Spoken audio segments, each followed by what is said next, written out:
I'm back! Yes, I said that in Kermit the Frog excitement style because that's how excited I am to see you again. It's been so long. How have you been? I hope you've been well. I hope you enjoyed a good break. I hope you enjoyed some love and you got spoiled, even if it was just by yourself. I hope you spoiled yourself. But enough about that. Welcome back. In 2025, we are focusing hardcore on reconciliation via the reconciliation equation. If you watched my January 1st video, you know that today I'm going to share the reconciliation equation with you. But first, I got something I got to rant about. Are you really surprised? You know I got to do a rant every now and then, and I'm not as upset as I was yesterday. Gotta admit it. Got saved by some other wise Indigenous voices, but still, we got to talk. So let's talk about it.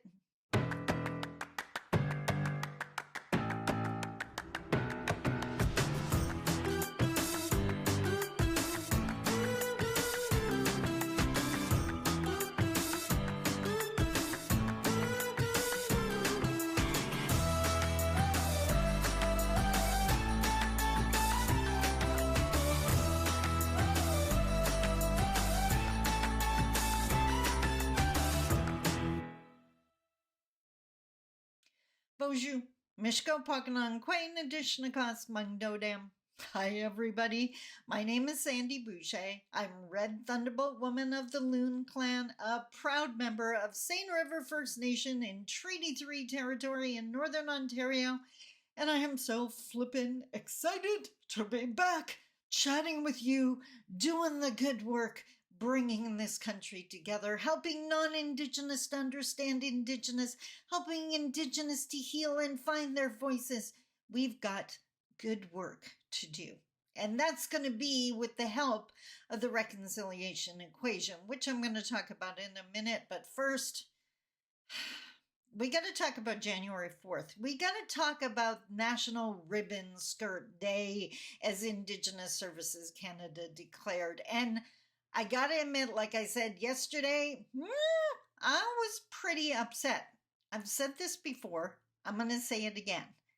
A ribbon skirt is not a traditional skirt. They are new. I was thinking about it. The last time I got married, don't even go there, was in 2002. Ribbon skirts were not a thing then. And I ended up moving away after my marriage ended. I came back in 2009. I don't believe ribbon skirts were a thing then. If they were, they definitely were not common.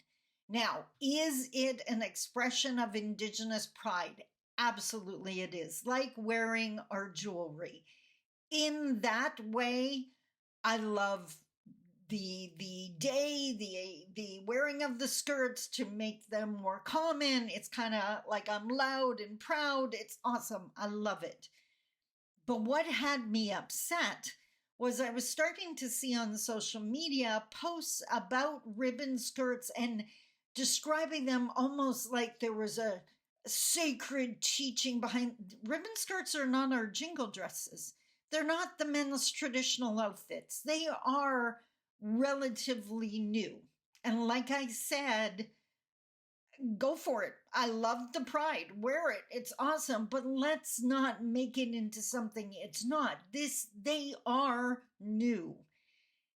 I own several of them. I love them. They're beautiful. But I am seriously thinking this year that I may not be wearing my ribbon skirts, that I will go back to what I did when I first started on the Red Road, which is wearing any long skirt. And I've even seen young women at ceremony where the elders just gave them a blanket to wrap around themselves to mimic a skirt. Because, and here's why, there are way too many young Indigenous women out there that don't believe they would be accepted at ceremony, in powwow, and whatever gathering they want to attend unless they have a ribbon skirt. And guess what? Ribbon skirts are not cheap. And that is problematic. You do not need to have, as an Indigenous person, I'm speaking to Indigenous here for a second, you do not need money to access our teachings. Why do you think they give honorarium when you dance at powwow? They're not paying you to dance. They're helping you to cover your expenses so it didn't cost you anything to come and access the wisdom of the other people there and the elders. It's also why they feed you, right? Because it's not supposed to cost you anything. But these young girls are seeing these beautiful skirts, and I swear they're getting more elaborate by the year and pricier. You don't need an expensive skirt to learn our teachings. Again, I'm talking to Indigenous. Non-Indigenous should not be learning our teachings. That should never be your focus. Learning to understand us and how to support us, sure, but you don't need to access our most sacred teachings. That's kind of crossing a line. Huge. I digress. Rents do that. But seriously, like now today, why I'm calmer. Yes, this is calmer. I saw a post on LinkedIn. Indigenous woman on there was sharing about National Ribbon Skirt Day. And she was sharing about this modern manifestation of our skirts. Like back in the day, I remember ribbon shirts for the guys, and even they weren't elaborate. They are now. But we just wore long skirts. Humility, right? I'm not talking about modesty. Let's not get into that warped colonial teachings, but humility teaching. And you don't need to be rich to know our teachings or to have access to our teachings. So I don't know. I share that with anyone who thinks. I know young girls are like, I know someone who wanted to give a ribbon skirt as a Christmas present. That kind of made my decolonizing head spin. Like, let's put colonial Christianity and our teachings to. There's a lot of Christian Indigenous people. I'm not going to be the one to tell them they're wrong again, because that's what happened in their family tree way back when they became Christians. I hope that made sense. They're beautiful skirts. If you own one, wear it with pride. If you don't, wear any skirt with pride. Wear your jeans with pride. Wear whatever you got with pride, because your pride should not be centered on something you have to pay for. Be proud of who you are. Be proud of the fact that Creator knew you were needed here, and that's why you're here. Right? That self-respect, that self-confidence that comes from self. Not what you wear or how fancy or expensive it is. That's colonial. Okay, rant over. I feel better. Just so worried about those young girls. They get so warped. Anyways, this year, as I promised, we're focusing on reconciliation, and not just Indigenous Canadian reconciliation, because I have long said Canada's doing it backwards. They're trying to start at a national level. They haven't yet figured out how to get 6 people in a room to get along. If you can figure out 6 people, you can do 26, you can do 206, you can do a country. We got to start small. So this year, we're going to be talking about reconciliation, and what you're going to find, of course, I'm doing it from an Indigenous Canadian perspective, but what you're going to find is the rules, the teachings, the guidance, the skills I suggest you develop are going to apply in every situation, whether you're trying to reconcile with your past or you're changed for future, reconciling with your partner, your adult child, your younger child, your parents, your next door neighbor, your colleagues and coworkers, whoever the case may be. Reconciliation is important, and learning those skills are huge. That's what we're going to be talking about today and for the entire year. So I have some notes here. I don't have a handy dandy index card. I actually wrote it in notes on my Mac. Trying this technology thing. I think my general manager is going to be thrilled. I'm still a little nervous. Kind of want my index card, but we're going to try it. We'll see if it works. So, if I were to ask you the number one skill needed to reconcile with your partner, your friend, your past, your changed future, what do you think it would be? Number one skill. If you have followed my work for any length of time, you have heard me say this 100 times. And before I tell you the answer to that, I want you to consider specifically thinking Canadian history here as it relates to Indigenous people. So many people in modern day talking about reconciliation are worried about what should they do. What action should they take? Reconciliation. It's all about the action. You take action without putting the proper thought into it, you're hurting someone. We know this. You've done this. I know I've done this. What people are missing is it's not just the action, because how you take the action is just as important, if not more important. Keep that in mind, because just taking action, you can have the best of intention, but you take the wrong action or do it the wrong way, you're causing harm. You're not helping. We got to keep that in mind. So, what is the number one skill needed to reconcile? Like I said, anyone who follows my work is not shocked. Humility. So, the reconciliation equation, it's not the checklist that mainstream would love us to provide, but it is an equation. You know, the A plus B equals C. Well, and this equation, if you keep it in mind, I think it's going to be an incredibly popular and powerful and helpful tool for you to use. It may be just what you need to figure out why that initiative you've been trying for years just is not getting you the results you need, or why you're not retaining Indigenous people, why you can't even find them to hire them to fill the positions you need. So, enough bearing the lead here. What is the reconciliation equation? Humility plus wisdom equals reconciliation. Humility plus wisdom equals reconciliation. Now, think about it. Humility, back-to-back teaching. Acknowledging that you can see so much of the room from where you're standing, but you will never see it all.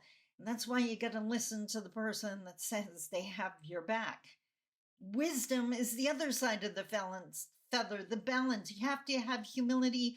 I don't know what's going on in that First Nation community, but you have to have the wisdom of, I have to lean on what I do know and what I have learned without going to ego. As soon as you go to, don't worry about it, I've worked with so many First Nation communities, I know how to do this. That's not wisdom, that's ego. Balance is everything, but humility and wisdom will get you reconciliation. Now, this is where it gets exciting. Reconciliation equation. Actually, humility and wisdom are acronyms. Every single letter stands for something you need to consider and keep in mind. And what I'm going to do over the series of the next, 5, 10, 15 videos is walk you through those acronyms. This is going to be valuable. You're going to want to subscribe to my channel for this so that you don't miss anything. This is going to be one amazing year, which is why I'm so pumped to start it. Another thing I like to do, because it's the beginning of the year. Now, I'm not into resolutions, whatever, just not my thing.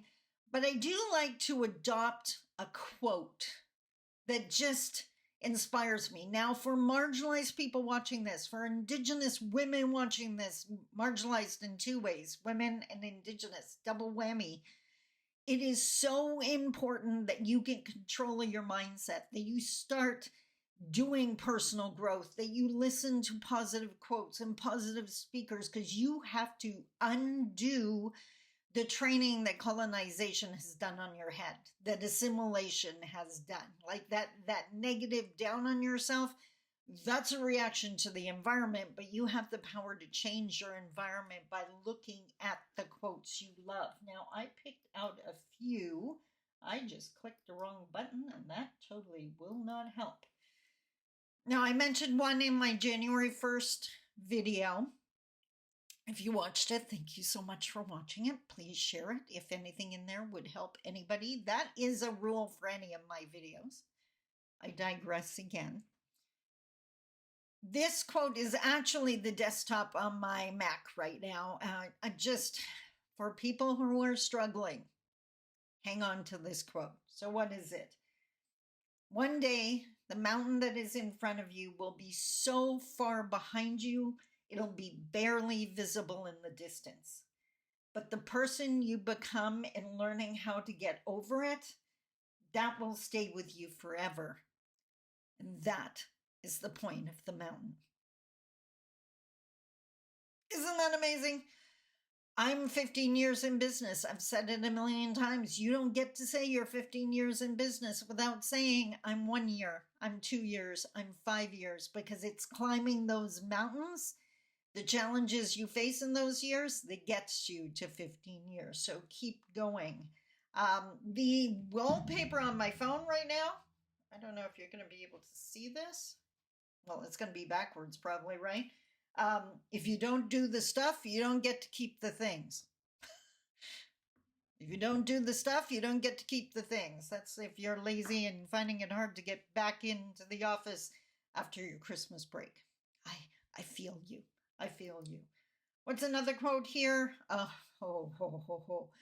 This one resonates now for people that follow my channel. I'm a 10-year domestic abuse survivor. There was a time I was not surrounded by loving, supportive people. They were there. They were trying to get to me, but there was a whole bunch of icky people standing in their way. This quote definitely resonated. You can't grow with people who don't like how growth looks on you. You can't grow with people who don't like how growth looks on you. Find partners and friends that will cheer on your growth and actually, be there at the finish line just to cheer you on. And this one, just sending this out there to all the single women out there, maybe single everyone out there. I just thought this was awesome. It's a quote by Brooke Hampton, and I'm not waiting for a hero. I saved myself long ago. I don't need someone to complete me. I'm whole alone. I just want a weirdo to go on adventures with. Someone who will dance with me, kiss me when I least expect it, and make me laugh. And except for the kissing part, that definitely described all of the friends in my inner circle. And that's probably one of the reasons I smile so much. So, welcome to 2025. I am so flippin' thrilled you're here. Let's talk reconciliation. Let's get you reconciling with anyone you need to reconcile with. And let's get this country closer to reconciling, because we all deserve that to happen. Because we all benefit if it does. Until tomorrow, I love you. Take care. Bye-bye.